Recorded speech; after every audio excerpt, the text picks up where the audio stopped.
गुरु परंपरा योग संस्थान में आपका स्वागत है।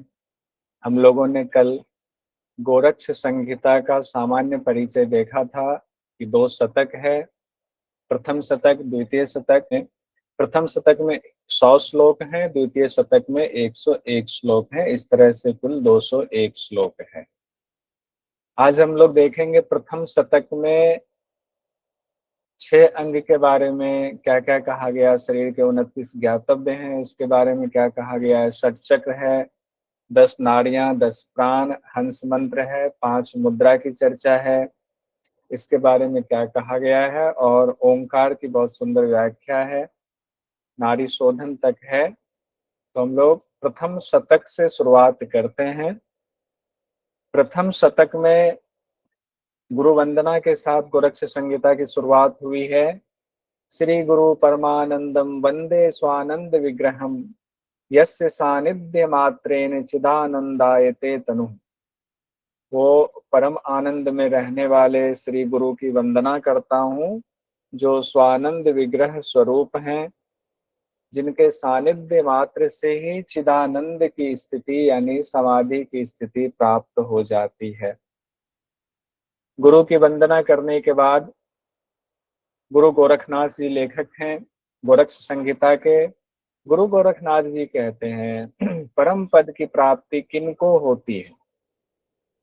जिनको गोरक्ष संहिता में जो ज्ञान बताया गया है उस ज्ञान का जिनको बोध हो जाता है उनको परम पद की प्राप्ति होती है। जिन्होंने नियम से किया, गुरु के हिसाब से चलते हुए, इस ज्ञान पर चलते हुए इस ज्ञान को प्रकट कर लिया, उनको परम पद की प्राप्ति हो जाती है। ऐसी स्थिति कब आती है? जब योग के अभ्यास से मन भोगों से विरक्त हो जाता है, तब मन भोगों से हट करके परमात्मा में लगता है, तब वो साधक काल को जीत लेता है। ऐसा लिखते हैं गुरु गोरखनाथ जी। यही कर्म मोक्ष के लिए सीढ़ी है।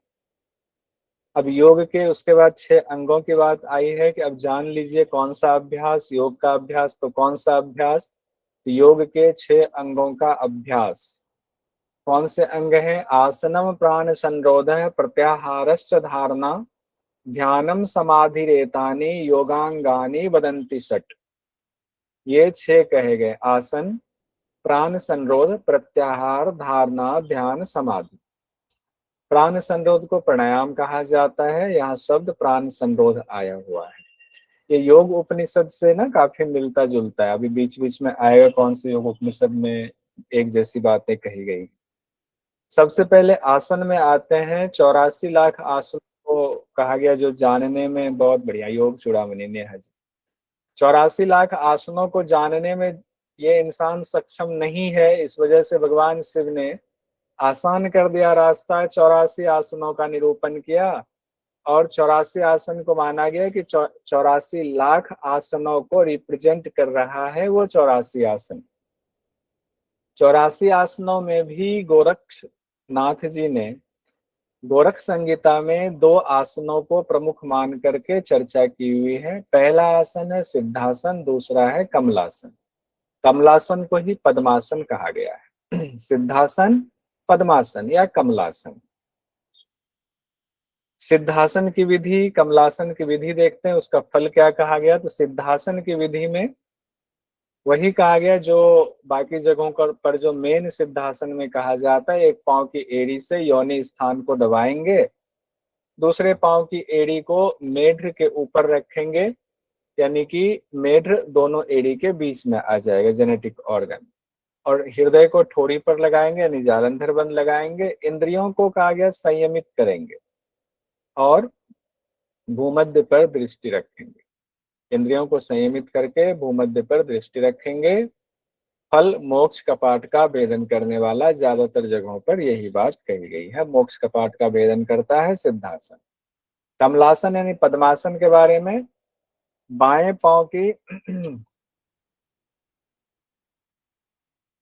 बाएं पांव की जंघा पर दाहिना पांव रखेंगे, दाहिने पांव की जंघा पर उसी तरह बायां पांव रखेंगे। पीछे से हाथ ले जा करके दोनों पांव के अंगूठे को पकड़ेंगे, तो बद्ध पद्मासन वाली स्थिति को पद्मासन यानी कमलासन कहा गया है।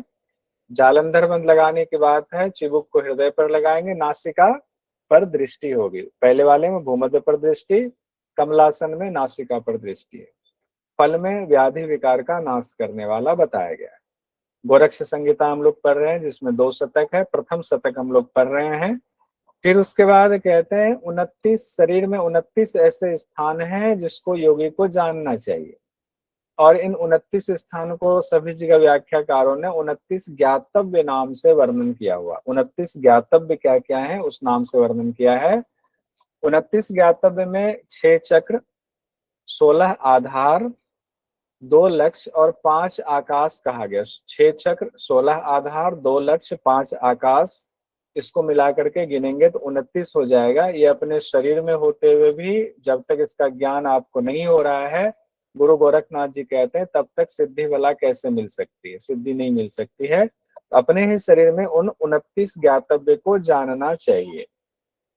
आगे एक और बात कही गई है, जो साधक इसी शरीर में एक स्तंभ को, 9 द्वार और 5 अधिदेवता को नहीं जानता है, यानी इस शरीर में एक स्तंभ है, 9 द्वार है, 5 अधिदेवता है, ऐसे शरीर को जो नहीं जानता उनको योग में कैसे सिद्धि मिलेगी। तो योग में कैसे सिद्धि नहीं मिलेगी, इसकी 2 बातें कही गई। एक स्तंभ को व्याख्याकारों ने मन कहा है कि मन एक स्तंभ है। 9 द्वार कहे गए हैं, दोनों आंख, दोनों कान, दोनों नाक, मुख, लिंग और गुदा, तो ये 9 द्वार हो गए। 5 अधिदेवत कहा गया है, जो पंचधारणा में 5 देवता हम लोग पढ़ते हैं, ब्रह्मा विष्णु रुद्रेश्वर और सदाशिव, उनकी चर्चा की गई, वो भी हमारे शरीर में उनका भी वास है। जो इनको नहीं जानता है उन्हें योग की सिद्धि नहीं हो सकती। इसके ठीक बाद चक्रों का वर्णन है, षट चक्र का वर्णन है, और षट चक्र के वर्णन में किस चक्र में कितने दल हैं ये बताया गया। जैसे कहा गया गुधा के पास आधार चक्र है, 4 दल वाला है। लिंग के पास स्वाधिष्ठान चक्र है, 6 दल वाला है। नाभि में मणिपुर चक्र है, 10 दल वाला है। हृदय में अनाहत चक्र है, 12 दल वाला है। कंठ में विशुद्धि है तो 16 दल वाला है। भूमध्य में आज्ञा चक्र 2 दल वाला बताया गया। उसके बाद 7वें चक्र कहें या इसको सहस्त्र दल कमल का, ब्रह्मरंध्र ही है, तो इसके बारे में कहा गया सहस्त्र दल कमल ब्रह्मरंध्र के महामार्ग में स्थित है। 6 चक्र है, लास्ट में ये बात कही गई है, सहस्त्र दल कमल ब्रह्मरंध्र के महामार्ग में स्थित है। चूंकि ये कॉमन था, कमल दल भी कॉमन था, तो इसको भी दिक्कत नहीं हुई होगी। कामपीठ या कामाख्या पीठ की चर्चा है, और ये भी उसी तरीके से बताएगा जैसे बाकी ग्रंथों में बताया गया। जहां भी कामाख्या पीठ की चर्चा है कि मूलाधार और स्वाधिष्ठान के बीच में योनि स्थान है, वही कामरूप पीठ है। फिर दूसरे लाइन में जैसे बाकी ग्रंथों में कहा गया वैसे ही कहा गया है कि मूलाधार मूलाधार के जो 4 दल कमल हैं, मूलाधार में कमल दल कितना है, 4 कहा गया है, उसके बीच में योनि है, वही कामाख्या पीठ है। और यही बात आपको योग चूड़ामणि उपनिषद में भी कही गई है। योग चूड़ामणि उपनिषद से बहुत सारी बातें मिलती जुलती है, तो नोट कर लीजिए कहाँ से मिलते हैं, योग चूड़ामणि उपनिषद से। कौन सा, गोरक्ष संहिता, बहुत मिलती जुलती चीजें। फिर विश्वतोमुख परम ज्योति का स्थान बताया गया है, योनि के मध्य में ही कहा गया है। जहां आपको कामाख्या पीठ आपने देखा, उस योनि के मध्य में ही पीछे की तरफ मुख किए हुए पश्चिमाभिमुख कहा गया है, महालिंग है। महालिंग क्या है, पश्चिमाभिमुख है, और उस पश्चिमाभिमुख महालिंग उसके मस्तक में मणि के समान दमकता हुआ बिंब है। इतना सूक्ष्म है कि उसको समझ पाना ऐसे सिंपली आसान नहीं है, जब तक उसकी साधना नहीं करेंगे समझ में नहीं आएगा।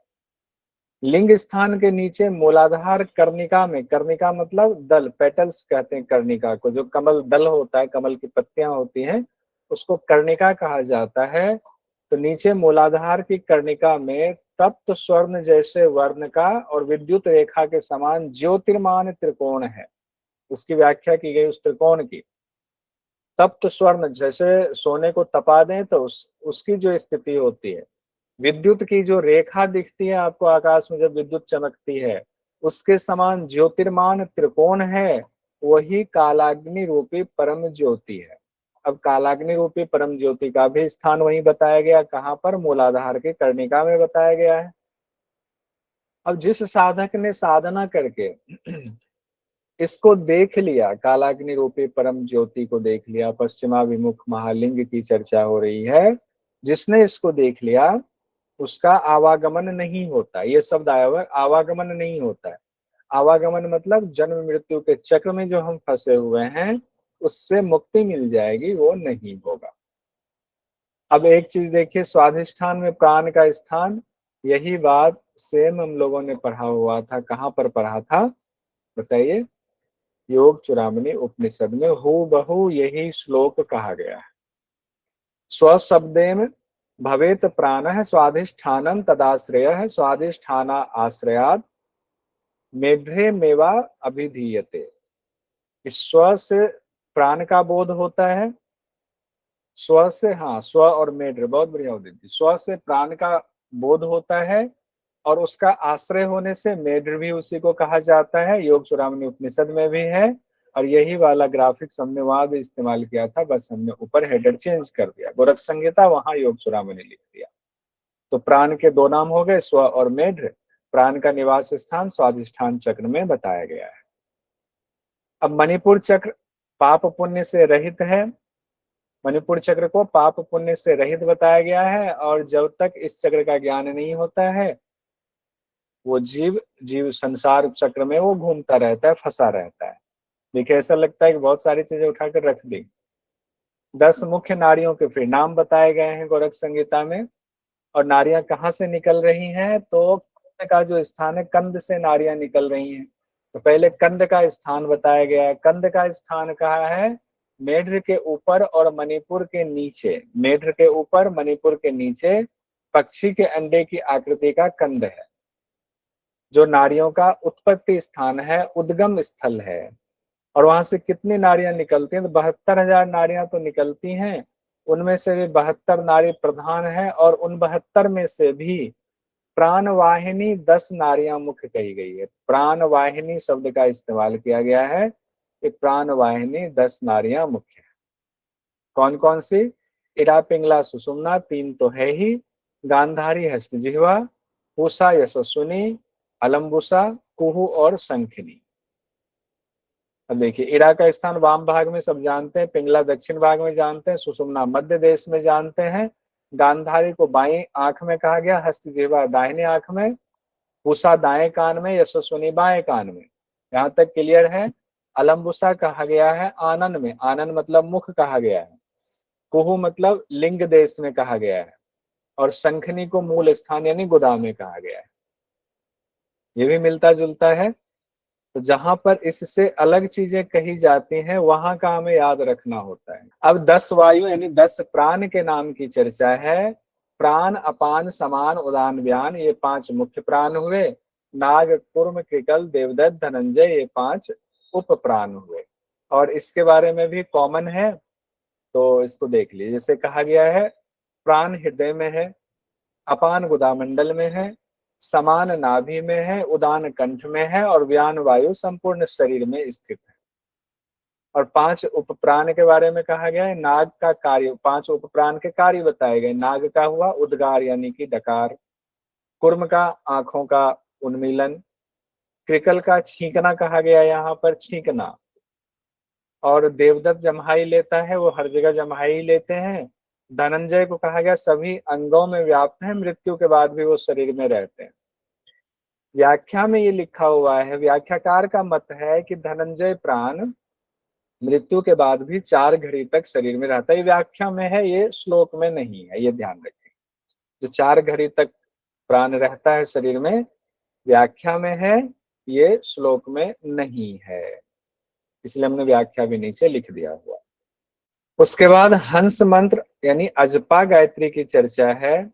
और अजपा गायत्री के बारे में गोरक्ष संहिता में गुरु गोरखनाथ जी कहते हैं, हकार ध्वनि से श्वास जब बाहर निकलती है तो हकार ध्वनि होती है, और जब श्वास अंदर आती है तो सकार ध्वनि होती है। इस तरह दिन रात मिला करके 21,600 बार ये मंत्र चलता है। हर जगह आपको यही मिलेगा और जीव हमेशा जपता है तो इसी को अजपा गायत्री कहा जाता है। जीव हमेशा जपता है तो ये अजपा गायत्री है। और जो इसको जान लेता है, इस रहस्य को जान लेता है, ये योगियों को फिर मोक्ष देने वाला होता है। और इसका संकल्प मात्र से ही सभी पापों से छुटकारा मिल जाता है। तो बहुत महत्वपूर्ण है इसको जानना। ऐसा नहीं कि हमने सुना तो हम जान गए, इसका कुछ रहस्य है जो गुरु के द्वारा आपको पता चलेगा। लेकिन हम लोग एग्जाम की दृष्टि से गोरक्ष संहिता में कहा गया है अजपा गायत्री के रहस्य को जान लेंगे तो मोक्ष मिलेगी और सभी पापों से छुटकारा मिल जाएगा। फिर कहा गया कि इसके समान कोई विद्या नहीं है, किसके समान? हंस मंत्र के समान। इसके समान कोई ज्ञान नहीं है, ना भूत वर्तमान भविष्य में। वर्तमान में तो नहीं है, भूत और भविष्य में भी ऐसा नहीं। भूत में ना था, भविष्य में ना हो सकता है।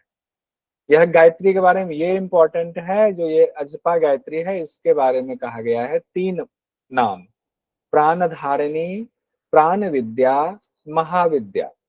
गायत्री को क्या कहा गया? प्राण धारणी कहा गया है, प्राण विद्या कहा गया है, महाविद्या कहा गया है। इसको नोट कीजिएगा, जो स्पेशल कॉपी हमने कहा था आपसे बनाना है, जिसमें कि बिल्कुल special to the point note डालना है, उसमें ये डालिए गोरक्ष संहिता के अंतर्गत गायत्री को क्या कहा गया। जो इसको जानता है वही वेदविद कहा गया, यानी वही ज्ञानी है। अब शक्ति चालनी की बात आई हुई है। मुद्रा शब्द तो नहीं लिखा हुआ है वहां पर, श्लोक में भी नहीं है। शक्ति चालनी की बात आई हुई, शक्ति चालन कीजिए। शक्ति चालन का अभ्यास हम लोग जानते हैं, शक्ति चालन वैसे मुद्रा ही है।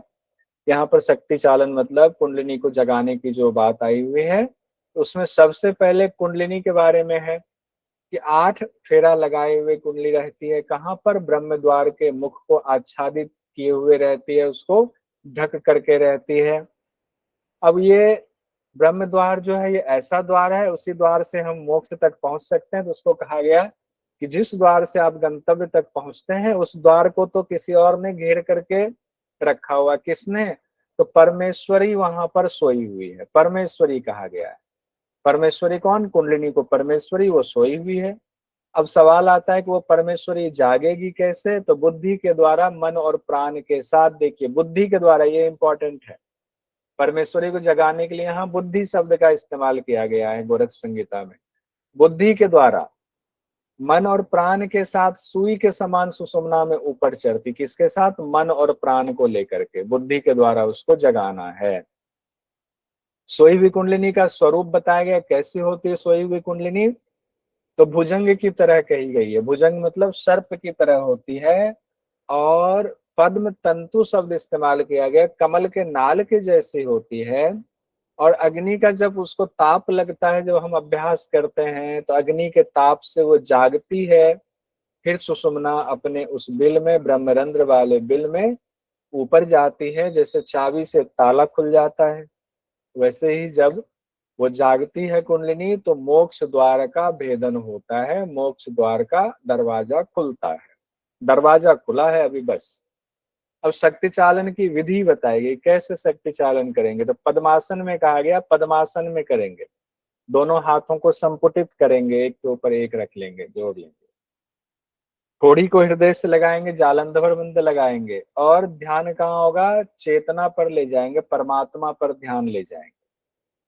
फिर क्या करेंगे? ये तो स्थिति हो गई, पद्मासन लगाया, हाथों को संपुटित किया, थोड़ी को हृदय पर लगाया, ध्यान परमेश्वर पर ले जाएंगे। और बार बार कहा गया पूरक करेंगे, कुंभक लगाएंगे, अपान को ऊपर उठाएंगे, यानी अपान और प्राण को बार बार मिलाने की बात की गई है। अपान और प्राण को बार बार मिलाना है, यानी प्राण अपान को मिलाएंगे। फिर उसके बाद कहा गया धीरे धीरे रेचक करेंगे। ऐसा करने से कुंडलिनी शक्ति के प्रभाव का बोध, कुंडलिनी शक्ति जागती है।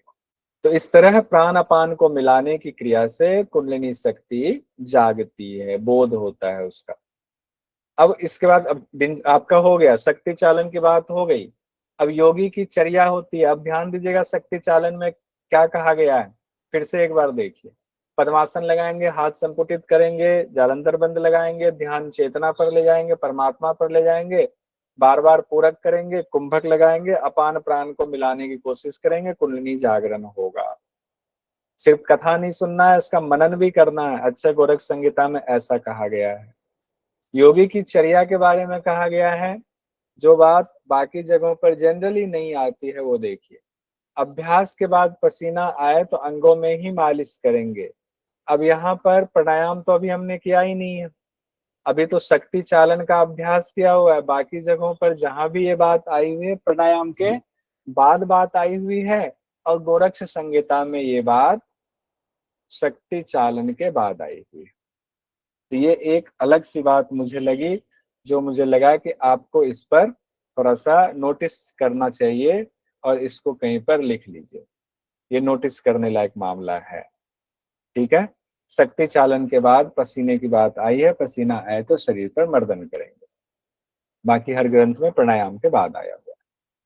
भोजन के बारे में कहा गया है, 2 लाइन में अपथ्य अपथ को समेट दिया गया है। अपथ्य क्या है? कटु अम्ल लवण का त्याग करें, अपथ्य है। दूध का सेवन करें, पथ्य है। कितनी बातें कही गई हैं। सिद्धि कब तक मिलेंगी? तो ब्रह्मचारी, मिताहारी और त्यागी को 1 साल या 1 साल से अधिक में, अब्दार्थ उर्दू शब्द इस्तेमाल किया गया है, सिद्धि मिल जाती है। ब्रह्मचारी, मिताहारी, त्यागी कहा गया। मिताहार की व्याख्या की गई है, सुंदर व्याख्या मिताहार की। सुस्निग्ध मधुर आहार 1/4 हिस्सा खाली छोड़ेंगे। भोजन रसयुक्त होना चाहिए, प्रीति के साथ ही लेना मिताहार। यहाँ भी चौथाई चतुर्थांश विवर्जित शब्द यहाँ भी आया हुआ है। फिर कुंडलिनी के स्थान के बारे में फिर से बात आई हुई है कि कुंडलिनी कहाँ पर है। पहले तो ऊपर की कुंडलिनी क्या करती, कैसे ब्रह्म द्वार को छेद कर सोई रहती है। अब कुंडलिनी के स्थान के बारे में कहते हैं, कंध के ऊपर कुंडलिनी शक्ति है। कंध को कहा गया मेढ्र और मणिपुर के बीच में कंध है। कंध के ऊपर कुंडलिनी शक्ति है, जो शुभ है और मोक्ष देने वाली है। यही मोक्ष देने वाली है, लेकिन अज्ञानियों को हमें और आपको ये बंधन में रखती है। ये बंधन में रखती है। इसे जानने वाला ही वेदों को जानने वाला होता है। इसे जानने वाला ही क्या होता है? वेद विद शब्द का बहुत बार यहाँ इस्तेमाल किया हुआ है। पसीना आए तो अंगों में अभ्यास करो, क्या गलत लिखा हुआ? मालिश करना चाहिए, बताइए। पसीना आए तो होना चाहिए, वो लिख दिया सर। क्या बात, क्या बात। नेहा जी को चॉकलेट भेजना पड़ेगा दिवाली का। चलिए, आपको मैं किताब भेजता हूँ पहले तो, आपका पैकेट अभी तक बना नहीं पाया। कुंडलिनी का स्थान देख लिया, कंध के ऊपर कुंडलिनी शक्ति है, जो शुभ है। और शुभ किन के लिए है? जो अभ्यास कर रहे हैं उनके लिए शुभ है। जो हम आप अभ्यास नहीं करेंगे तो हमें अज्ञान के बंधन में बांधने वाली है ये। अब मुक्ति का अधिकारी कौन है? मुक्ति के अधिकारी के लिए कहा गया, जो 5 मुद्रा का नाम दिया गया है, जो इस 5 मुद्रा को सिद्ध कर लेता है वही मुक्ति का अधिकारी है। अब यहाँ पर नाम दिया गया है और व्याख्याकारों ने हेडर दिया हुआ है, पंच मुद्रा प्रकरण। महामुद्रा, नभो मुद्रा, उद्यानम जलंधरम, मूल बंधश्च यो व्यक्ति स योगी मुक्ति भाजन है। जो महामुद्रा को नभो मुद्रा को, उड्यान को, जालंधर को यानी जालंधर बंद को, मूल बंद को जो जान लेता है, जो इसको ज्ञान कर लेता है, सिद्ध कर लेता है, वही मुक्ति का अधिकारी है, उसी को मुक्ति मिलेगी। अब यहाँ 5 ही मुद्राओं का जिक्र है। ऊपर एक शक्ति चालन शब्द आया हुआ था, उसको मुद्रा की श्रेणी में रखा नहीं गया है, लेकिन हम लोग शक्ति चालन को रखते हैं। दूसरा इसमें खेचरी है, नभो मुद्रा को खेचरी मुद्रा कहा गया, ये बिल्कुल अलग है। घेरन संहिता में नभो मुद्रा, खेचरी मुद्रा अलग अलग बताया गया है, लेकिन गोरक्ष संहिता में नभो मुद्रा, खेचरी मुद्रा को ही कहा गया है, ये ध्यान रखिएगा, ये बड़ा इंपॉर्टेंट है। अब देखिए, मुद्रा में महामुद्रा की विधि बिल्कुल वैसे ही है जैसे हम लोग जानते हैं, बस यहाँ पर कहने के लिए लाइन पहले आई है, हृदय में ठोड़ी को लगाएंगे, ये लाइन पहले है। फिर बाएं पांव की एड़ी से योनि स्थान को लगाएंगे, तो हम लोग जानते हैं व्याख्या में कि पहले तो पांव की एड़ी ही लगाएंगे, पांव की स्थिति होगी, उसके बाद ठोड़ी लगाने वाली चर्चा आती है, लेकिन एग्जाम की दृष्टि से हमें कई बार ये करना पड़ता है। तो हृदय में ठोड़ी को लगाएंगे, बाएं पांव की एड़ी से योनि स्थान को लगाएं, दाहिने पांव को सीधा कर लेते हैं, हाथ से पकड़ लेते हैं, फिर पूरक करते हैं, उदर में वायु भरते हैं यानी कुंभक करते हैं, फिर रेचक कर देते हैं। तो ये दोनों तरफ से कहा गया है, पहले बाईं तरफ से फिर दाईं तरफ से करें, दोनों तरफ से बराबर हो जाए तो अभ्यास को छोड़ देना चाहिए। महामुद्रा के लाभ में रोगों का नाश होता है, पथ्य अपथ्य और रसों का स्वाद का विचार नहीं रह जाता है, घोर विष भी अमृत के समान हो जाता है, ये भी कहा हुआ है। इतना ही नहीं, जो बाकी जगहों पर हम पढ़ते हैं, क्षय कुष्ठ गुदावर्त गुल्म अजीर्ण और पुरोगमाह कहा गया, आने वाले रोग भी नष्ट हो जाते हैं। और अत्यंत सिद्धि को देने वाला कौन है? महामुद्रा अत्यंत सिद्धि को देने वाला है। अब महामुद्रा के ठीक बाद नभो मुद्रा श्लोक में है और विधि में खींचरी मुद्रा बताई गई है, और बीच में ही फिर नभो मुद्रा शब्द आया हुआ है, तो जिससे यह साबित होता है कि गोरक्ष संहिता में नभो मुद्रा खींचरी मुद्रा को ही कहा गया है। ये ध्यान रखेंगे, नभो मुद्रा खींचरी मुद्रा को ही कहा गया है। क्या कहा गया? बस इतना ही है, जिह्वा को उल्टा करके कपाल कुहर में प्रविष्ट करें। खींचरी मुद्रा की चर्चा यहाँ भी है और आगे भी एक बार खींचरी मुद्रा की चर्चा आने वाली। यहाँ देखते हैं, प्रथम शतक में कहा गया है गोरक्ष संहिता में, जिह्वा को उल्टा करेंगे, कपाल कुहर में प्रवेश कराएंगे और दृष्टि को भूमध्य पर रखेंगे। खींचरी में दृष्टि भूमध्य होगी तो ना रोग होगा ना मृत्यु होगी। निद्रा भूख प्यास भी परेशान नहीं करती है, मूर्छा भी नहीं आती है, शोक भी नहीं होता है, कर्म का बंधन भी नहीं हो लगता है, कर्म के बंधन से भी मुक्त हो जाता है। और खींचरी के दौरान ही बिंदु सिद्धि की बात की गई है कि बिंदु का क्षरण हो रहा होता है तो वो रुक जाता है, जब तक नभो मुद्रा लगी रहती तब तक बिंदु का पतन नहीं होता। यहाँ पर नभो मुद्रा शब्द आ गया, खींचरी पढ़ रहे हैं, नभो मुद्रा आया, तो यही मैंने कहा था, इसका मतलब खींचरी को ही नभो मुद्रा कहा गया है गोरक्ष संहिता में, यहाँ से ये साबित होता है। फिर चंचल, अगर मान लीजिए कभी चित्त चंचल हो गया, बिंदु अगर स्खलित हो भी जाए तो योनि मुद्रा के द्वारा उसको वापस स्थिर कर लिया जाता है बिंदु को। अब आगे बिंदु की जो चर्चा विस्तृत की गई है, यहाँ पर बिंदु दो प्रकार का होता है, एक और योग उपनिषद में ऐसे ही चर्चा की गई हुई है। पांडुर वर्ण वाला और लोहित वर्ण वाला, दो प्रकार का हो गया बिंदु। कौन सा? पांडुर वर्ण वाला, लोहित वर्ण वाला। पांडुर मतलब शुक्ल वर्ण वाला हुआ, लोहित मतलब लाल रंग वाला हुआ। पांडुर वर्ण वाला जो बिंदु है उसको शुक्र कहा जाता है, लोहित वर्ण वाला जो बिंदु है उसको महारज कहा जाता है। रज और बिंदु की बात हो रही। स्थान जो शुक्र है उसका चंद्रमंडल स्थान है, और जो महारज है सिंदूर के द्रव के समान नाभि मंडल में उसका स्थान बताया, यानी कि सूर्य स्थान में, सूर्य मंडल में। नाभि मंडल बोले या सूर्य मंडल बोले, नाभि मंडल या सूर्य मंडल, दोनों का जब एक होता है तब जाकर के सिद्धि मिलती है। और कहा गया है कि दोनों का एक होना बहुत दुर्लभ है, आसान नहीं है, दोनों इतनी आसानी से एक नहीं होता है, दुर्लभ स्थिति इसको मानी गई है। फिर से देखिए, आगे कहा गया बिंदु में, बिंदु को शिव कहा गया है, रज को शक्ति कहा गया है। बिंदु को चंद्रमा से जोड़ा गया है, रज को सूर्य से जोड़ा गया है। बिंदु, चंद्रमा, रज, सूर्य कहा गया है, ये ध्यान रखेंगे। ये और भी जगहों पर हम लोगों ने पढ़ा है, कुछ यहाँ अलग नहीं है, लेकिन इतनी विस्तृत व्याख्या की गई है। अब यहाँ पर ये महाशय जी पीछे क्यों आ गए, इसको ऊपर कर। अब दोनों के संगम से परम पद की प्राप्ति होती। किसके संगम से परम पद की प्राप्ति होगी? उदित जी बताइए तो, किसके संगम से परम पद की प्राप्ति की चर्चा यहाँ हो रही? शुक्र और रज के, दोनों के संगम से, बिंदु और रज के संगम से शरीर दिव्य हो जाता है और सूर्य चंद्र की समरसता को जानने वाला योग का ज्ञाता होता है। यानी सूर्य चंद्र की समरसता कर दिया तभी परम पद की प्राप्ति होगी। और कैसे होगी? तो विधि बताया गया शक्ति चालन का, जो हम लोगों ने ऊपर पढ़ा। तो शक्ति चालन के अभ्यास से रज और बिंदु मिल जाता है। रज बिंदु का मिलन किससे होगा? शक्ति चालन से होगा। विशेष बात भी बताई गई है, नारी जाल के शोधन के लिए चंद्र और सूर्य का चालन करके मिलाया जाता है। नारी जाल, जो हमारे शरीर में नारियों का जाल है, उसकी सिद्धि हो तो चंद्र और सूर्य का चालन किया जाता है, उसको मिलाया जाता है।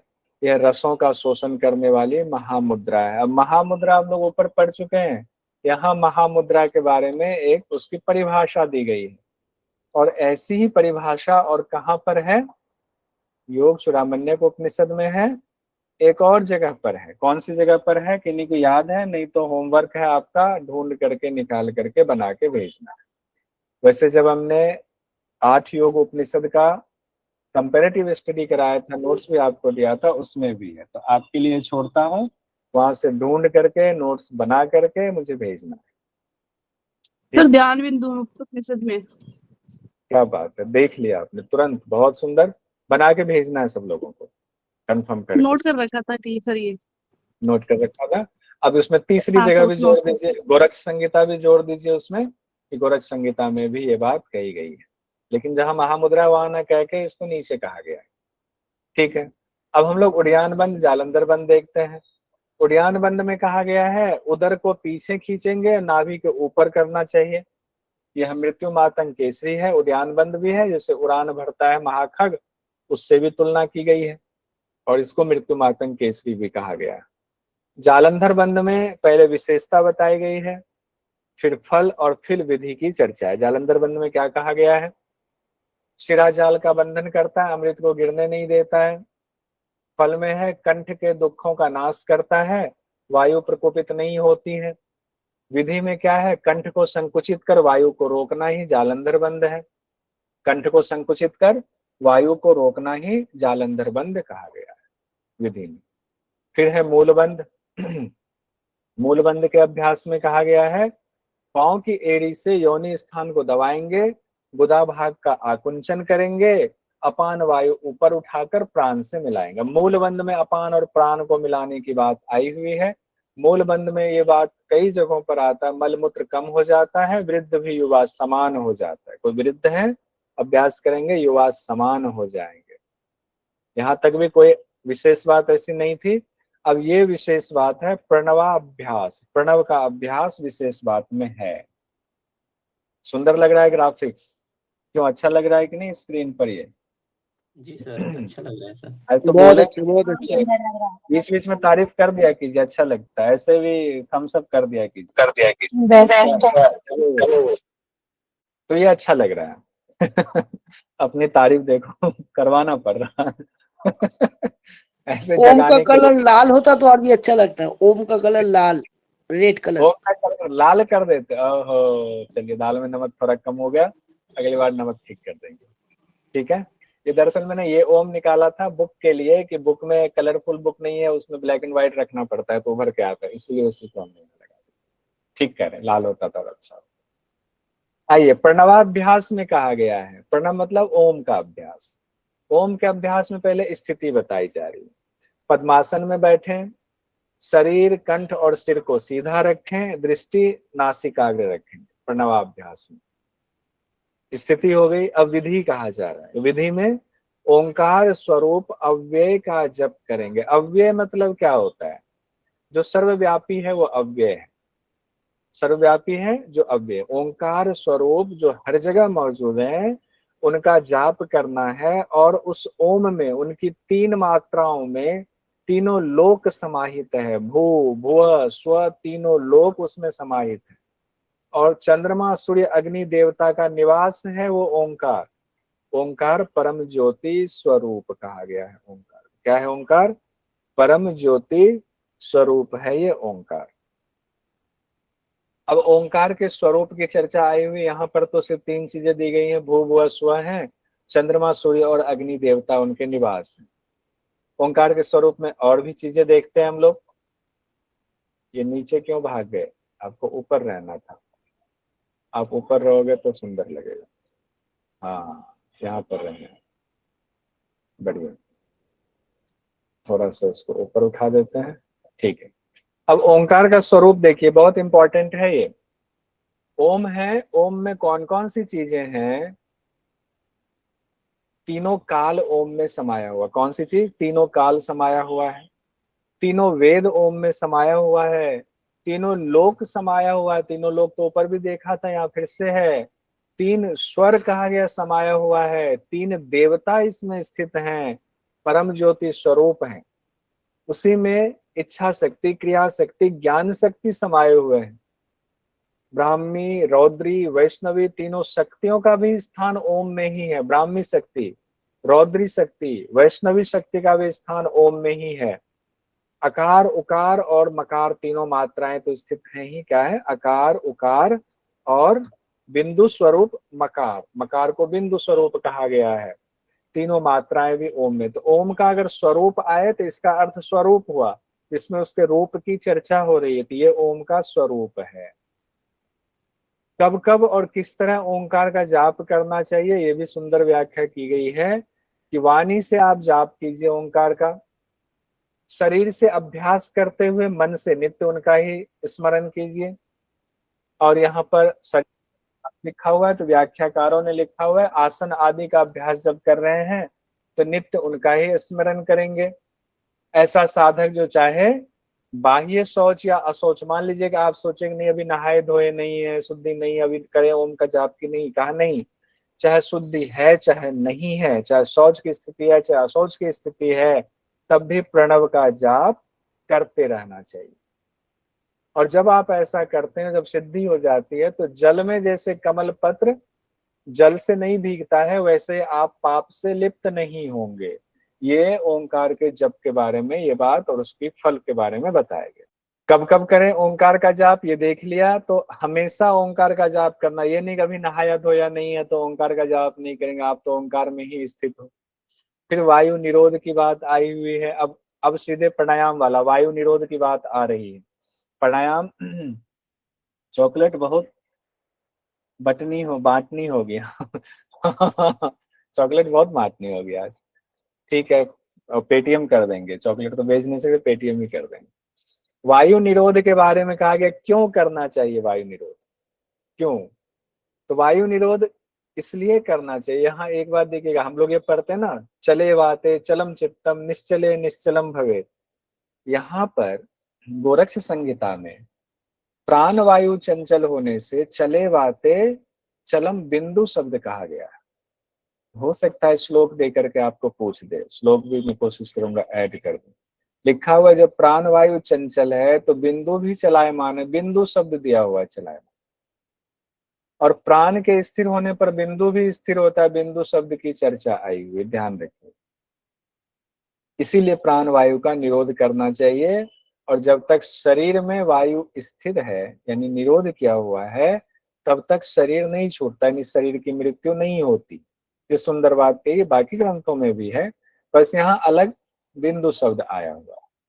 चले बात है चलम चित्तम की जगह बिंदु आया। फिर कहते हैं जब तक दृष्टि भूमध्य में है तब तक काल का भय भला कहाँ, काल भयो कुतः, काल का भय भला कहाँ होगा। और काल के भय से बचने के लिए गोरक्ष संहिता में भी कहा गया है, ब्रह्मा आदि भगवान वो भी प्राणायाम का अभ्यास करते हैं। सभी योगी मुनि भी प्राण के निरोध का अभ्यास करते रहते हैं, इसमें लगे रहते हैं। अब प्राण अपान वायु रूप हंस की चर्चा की गई, प्राण अपान को हंस कहा गया। और इसमें ये बात इतना ही कहा गया है, प्राणायाम रूप हंस बाई से और दाई नासिका से, बाई ना दाई दोनों नासिका हमारी चलती है, 36 अंगुल बाहर निकलती है, ये बात अलग है, इसको बस ध्यान में रखिए। प्राण अपान वायु रूप हंस, हंस मंत्र ऊपर हम लोग बढ़ चुके हैं, वहां ये चर्चा नहीं थी, ये बाद में चर्चा आई हुई। जिस सीक्वेंस में मैंने उसी सीक्वेंस में इसको रखा हुआ है। प्राण कितना बाहर निकल रही, कितने अंगुल बाहर निकलने की बात है, 36 अंगुल बाहर निकल गई है। और मल से जो भरी हुई हमारी सभी नारियां हैं उन और चक्रों का शोधन प्राणायाम से ही होता है।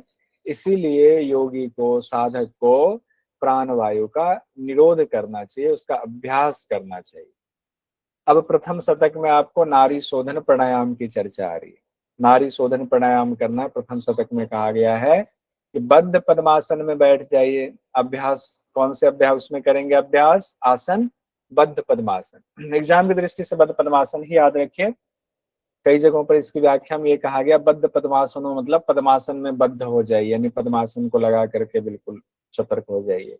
लेकिन एग्जाम में तो बद्ध पद्मासन ही रखेंगे। नारी शोधन किसमें करना है, गोरख संहिता बद्ध पद्मासन।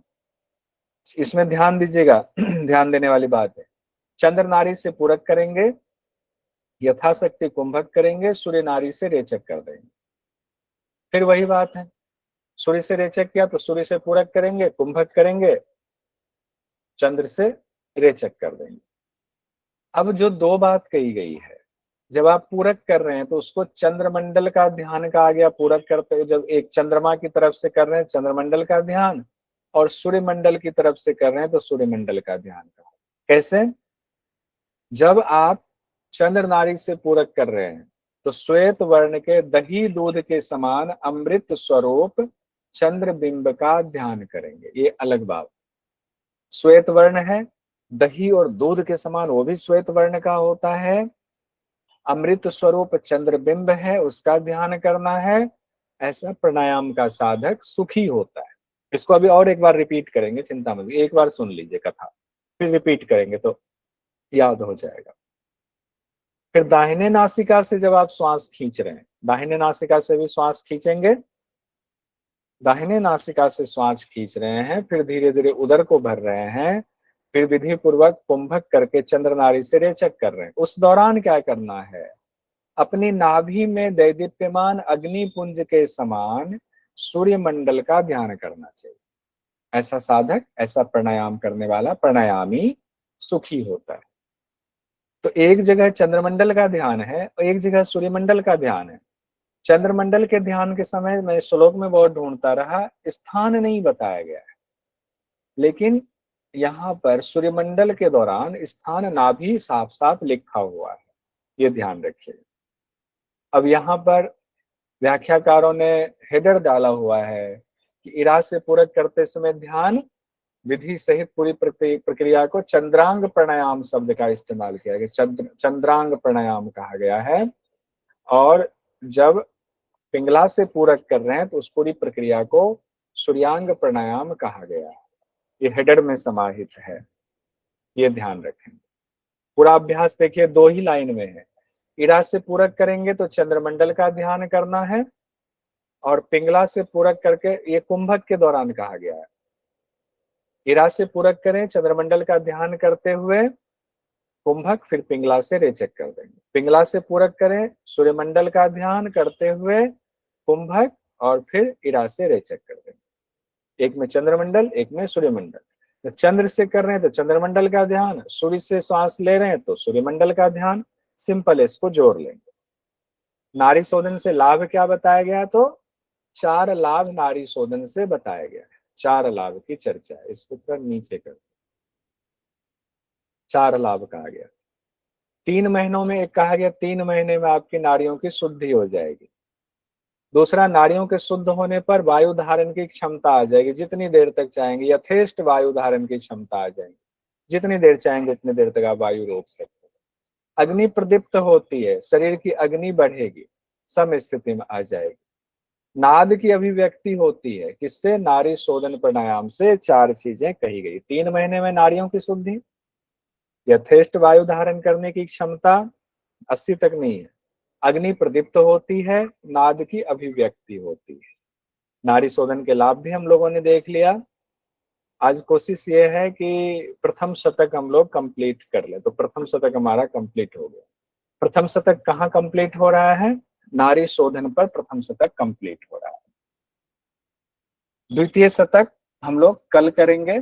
कल हमारा गोरख संहिता कंप्लीट हो जाएगा।